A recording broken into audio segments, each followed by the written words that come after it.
So here's another error people make when they get stuck.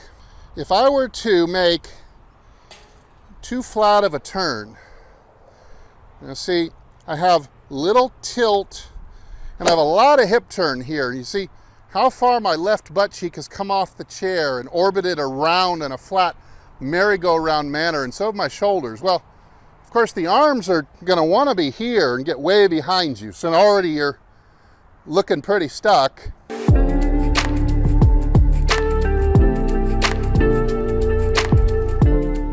All right, here we are back down the line again to show you one more point. It's going to be often overlooked by a lot of people. Here's Steve's rule of thumb. Let me give you Steve's general wisdom. I got a kind of a loose rule. A lot of people talk about the arms. A lot of other instructors, oh, your arms are getting stuck. You got to make your arms do this. You got to make your arms do this. The arms will generally go wherever your torso goes. Your arms are connected. If you just, like this, if I spin, my arms start to come out the faster I spin. My arms tend to kind of follow along with whatever my torso is doing, unless you're really manipulating them somehow, which means get the torso right, and your arm path will generally, almost every time, be pretty good. So here's another error people make when they get stuck. A lot of people, and this kind of goes with their effort to get either on the inside or hit up on the ball with the driver more, you can get yourself stuck this way. If I were to make too flat of a turn, now see, I have little tilt and I have a lot of hip turn here. You see how far my left butt cheek has come off the chair and orbited around in a flat merry-go-round manner, and so have my shoulders. Well, of course, the arms are going to want to be here and get way behind you, so already you're looking pretty stuck. I have a swing that's incredibly vertical and leftwards. It's kind of your typical over-the-top loop, and that verticality is not going to allow the club face to square it very easily either. So if you're looking to do that, now, again, you might even see the club shaft in this position, but when it's outside in, remember, it's still stuck if it's in this position. So you're still stuck. Now you're more vertical, and your slice on the big clubs is really going to be accentuated. So those are the only two solutions to deal with this issue here. Now there's one more, I suppose, and that would be, here's the same route. I'm going to turn very horizontally, and I'm going to separate my arms to fool the camera here. So now this measurement here is tripled in size. Hey, but look, my club is on the plane, right? But now the arms are no longer following what your body is doing. You're going to have just two separate, completely different wheels that you're swinging on that you're never going to make them consistent. So the fix here, and again, you can see, if I were to add more tilt to this wheel, now watch this club's angle here. There's a flat turn. See my arms going behind me and the club is nearly horizontal. But if I can swing this thing more this way, now in this swing you can see I'm tilting as much as I'm turning. My left butt cheek, this is maybe the key if you were to do an exercise like this on the wall at home. My left butt cheek is staying at home a lot more. Here, it orbits way off the wall. Now, I've got to put that back somehow, which is unlikely. Most people who spin this way shift this way. And they're really stuck and really inside and really blocky and hooky.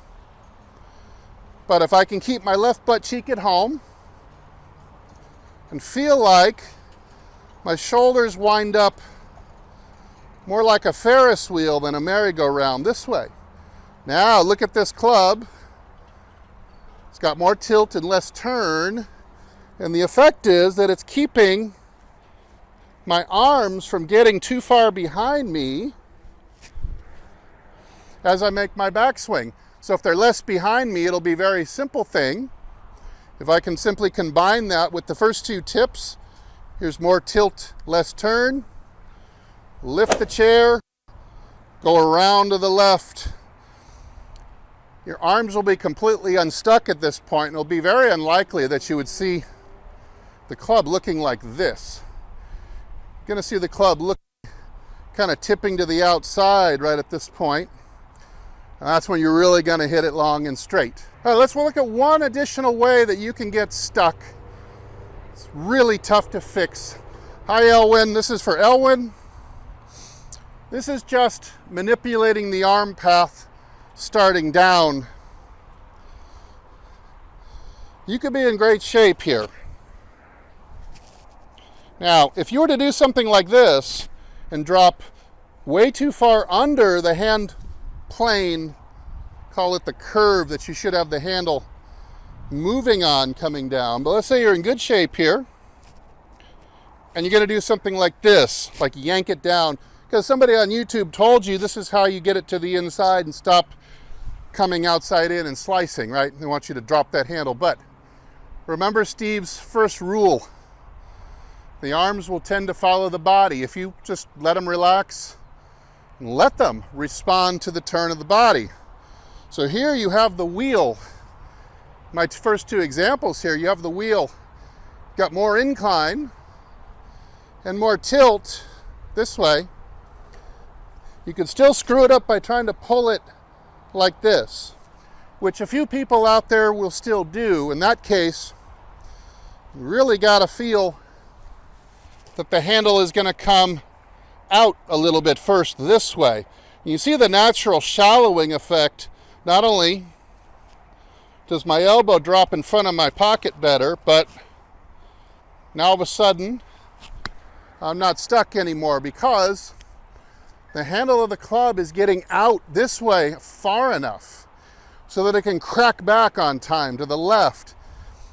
If you drop under, imagine this line, if your handle drops under it, you can see the natural reaction is for the shaft to stand up. You'd have to put extra force to crank it this way in this case. But let's say the handle goes down. It means at some point, it can't just keep going down, you're going to hit your heel.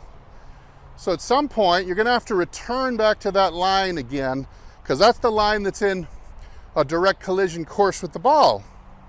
So if you're down, you have to come out late, and there's our pattern again. A lot of people will do this. In fact, they will do a couple of these things. They will lose the angle and drop it down. Now, not only do I have to go out anyway to get to the ball, but now effectively my thigh, my knee are in the way where I really need this handle to go, and I have to route it out and around. So now I'm really in this position. It won't matter how much you exit low left after this. The exit will look great, but you're always going to be behind the curve because you're not going to catch up with being square on time. Your club handle stays, laser beam, simply stays pointing in right field just a little bit too long. You can crack it around to the left and you'll still be in a bit of a blocky position. So remember that rule that the laser beam needs to start pointing to left field by the time that club reaches your pocket.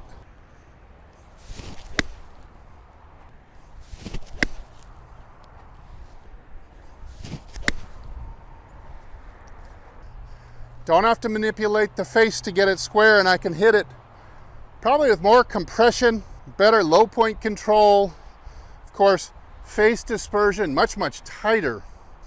So you want to play with these ideas. You know, if you like to film yourself, check for a deficit in any one of these areas. Do you turn too flat? Do you stand up? Do you exit to right field or even center field with your handle? You want to check all these things out. These are the reasons that the club head is getting trapped behind the handle for too long coming into the ball. Now, if you have any questions or you have any comments on this, please feel to leave them down below. I'll answer any questions that are, honest and straightforward. Thanks so much for watching this. I really hope it helps get a few people out there unstuck and getting on their way to hitting long and straight. I'm Steve. Check out my website, hititlonger.com. And if I don't see you in the next video, I will see you longer and straighter down the fairway. Everybody take good care.